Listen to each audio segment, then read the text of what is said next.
नमस्कार साथियों, चैनल पर आपका स्वागत है। आज हम पढ़ेंगे रामधारी सिंह दिनकर जी की कविता कोई अर्थ नहीं।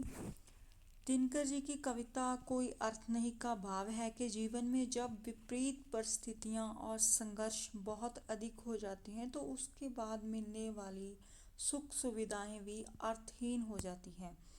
कविता में विभिन्न उदाहरणों से यह स्पष्ट किया गया है कि यही समय पर प्राप्त सहानुभूति या सुख का ही मूल्य होता है। यदि समय बीत जाए तो किसी भी चीज़ का कोई महत्व नहीं रह जाता। हम इस कविता की पंक्तियों का अर्थ करने का प्रयास करेंगे। साथ में चलिए पठन शुरू करते हैं। नित्य जीवन के संघर्षों से जब टूट चुका हो अंतर्मन, नित्य जीवन के संघर्षों से जब टूट चुका हो अंतर्मन, तब सुख के मिले समुंदर का रह जाता कोई अर्थ नहीं। कवि यहाँ पे कह रहा है कि जब मनुष्य लगातार अपने जीवन में संघर्ष करते करते अंदर से पूरी तरह टूट चुका हो तो उसके बाद मिलने वाला कितना भी बड़ा सुख क्यों ना हो, वह उसके लिए किसी भी काम का नहीं रह जाता। उस सुख का कोई अर्थ नहीं रह जाता उस मनुष्य के लिए। जब फसल सूखकर जल के बिन, जब फसल सूखकर जल के बिन तिनका तिनका बन गिर जाए, फिर होने वाली वर्षा का रह जाता कोई अर्थ नहीं। जिस प्रकार जब कोई फसल पानी के अभाव में पूरी तरह सूखकर बिखर जाती है तो उसके बाद होने वाली बारिश का कोई मतलब नहीं रह जाता, क्योंकि नुकसान हो चुका है और उस नुकसान की भरपाई अब बाद में होने वाली वर्षा से नहीं हो सकती। संबंध कोई भी हो लेकिन, संबंध कोई भी हो लेकिन यदि दुख में साथ ना दे अपना, फिर सुख के उन संबंधों का रह जाता कोई अर्थ नहीं।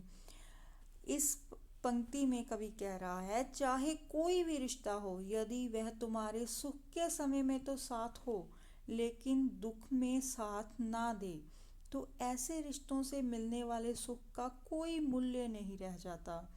सुख में दुख में साथ देना ही सच्चे रिश्ते की पहचान है।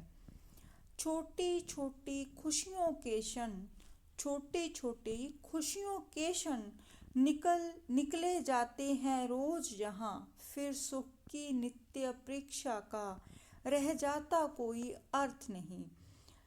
कवि कह रहा है, यदि किसी के जीवन में रोज छोटी छोटी खुशियाँ निकलती रहती हैं और वह व्यक्ति उनका आनंद नहीं ले पाता, तो फिर भविष्य में बड़े सुख की प्रतीक्षा करना व्यर्थ है। सुख हर पल में है, उसे खोजने की ज़रूरत है। जैसे हम कहते हैं कि हम अच्छे टाइम को अपने को प्रतीक्षा करते रहते हैं, अच्छा टाइम हमारा वर्तमान में इसी क्षण में है, वो वाली उदाहरण यहाँ पे दी गई है।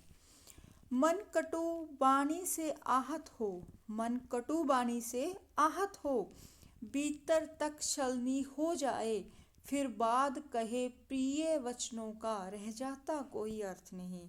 यदि मन कटु और अपमानजनक बातों से आहत हो जाए और भीतर तक छलनी हो जाए तो बाद में चाहे कितने भी मीठे और प्रिय वचन कहे जाएं, उनका कोई असर नहीं होता। सुख साधन चाहे जितने हों, सुख साधन चाहे जितने हों, पर काया रोगों का घर हो, फिर उन अनगिनत सुविधाओं का रह जाता कोई अर्थ नहीं।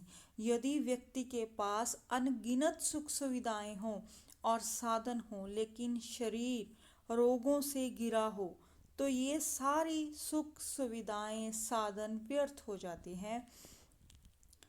साथियों, उम्मीद है कि आपको यह कविता कोई अर्थ नहीं दिनकर जी की बहुत अच्छी लगी होगी। वीडियो को लाइक करें, शेयर करें और चैनल को सब्सक्राइब अवश्य करें। धन्यवाद।